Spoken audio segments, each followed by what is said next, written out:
Greetings, Star Citizens, and welcome to another beautiful day in the universe. And today, I've got something a little bit different. So, on Friday, we got two articles that I'm pretty sure a lot of you, if not all of you, have read or heard about or seen. And one was from PC Gamer, and the other one was from Kotaku. And these sort of brought light to a lot of problems that CIG have gone through and are still going through. And in this video, I'm not going to get into any detail to them, because if I was to do a video based on them, then I'd essentially just be reading out their article.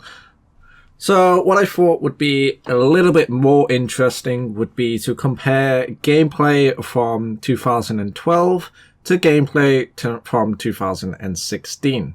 So what you're seeing in the background is one of the first little bits of gameplay that we ever got to see, and this is of Squadron 42 back in 2012. So this is to anybody that says that the game isn't being developed. All those comments on the forums that say they've been following the game and every update looks the exact same as the other updates. This is for those kind of people, so they can see just how far Star Citizen has come. Now, obviously, with this gameplay here, this was before they got all the crowdfunding. This was before they exploded in publicity, before they got a bigger team. But this just shows what Star Citizen was originally planning to be like, and the scope of what it was planning to be like. And it's a good little chance to compare what we've got today to what we had back then. So you can see the ship design is completely different. The animations are completely different. We've got all these fold out panels, but they've got essentially the same picture on them, so that they don't really do much. But you can see the cockpit is completely different. It's very low res compared to what we've got now. The frame rate is significantly higher, but that's to be expected when they've got a lot less going on for it. But you can just see the whole art style of the game is just on a completely different level.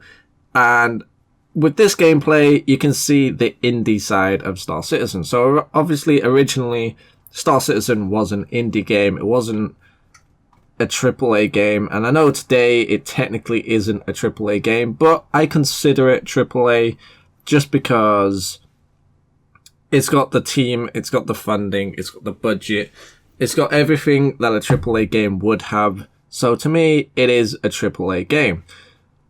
And you can see not an awful lot has changed. It's not completely reformed. So the Hornet is still similar to the Hornet.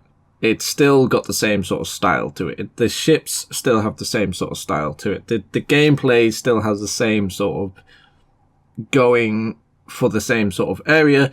It's just been greatly refined and greatly tweaked. So you can see like the combat back then in 2012 just looks like an entirely different game. We've got a completely different HUD. We don't have the HUD to point out targets. They're using the sort of nav ball in the middle instead, and there's no sort of aiming reticle or pip reticle. There's no sort of combat HUD where it will help you out in shooting your target, and the weapons themselves just look completely different. They're much slower, and they look very amateur compared to what we've got now. And if you compare them sort of side by side, you could just see it's like a completely different game. It's almost like this 2012 is just someone's pathetic attempt of copying Star Citizen. But obviously that's not what it is. It's just where Star Citizen started. Now, the actual gameplay in the background isn't Star Citizen. It is Squadron 42 back in 2012. But obviously, as most of you probably know, Star Citizen and Squadron 42 are closely linked together. They are going to use the same ships, they're going to use the same features, they're going to use the same mechanics, etc. So it is still a fair comparison. And I'll be honest, at one point in the development, I did think the same as what people are saying. I did think it it's just not really getting anywhere. They're not really fixing stuff. They're not really dealing with stuff. But it's very hard to make that judgment from the outside, especially when updates come in such small bits. So obviously, those that are back in the game are seeing the absolute full development of the game, which we don't normally see with any game. We don't normally see the full development process from the ground up to the very end of a game. We normally see the last few months, or maybe the last year, or maybe just the last month, the last week, the last day. We don't really get to see it develop. Whereas with Star Citizen, we do. We get to see it develop from the very beginning, from day one. We get to see the full process. We get to have our input on the full process, and we get to help the whole way through. And that, I think, is what causes a lot of these problems. It's what causes a lot of people to demand for refunds. It's what causes a lot of people to lose faith in the game, and a lot of people to think that the game isn't getting anywhere, because essentially it isn't. It's not getting anywhere if you just look at it from today. Now, do I think Star Citizen is going to fail in the long run? No, I've got 100% faith in the project. I believe it is gonna entertain. I don't believe it's gonna fully fulfill every expectation.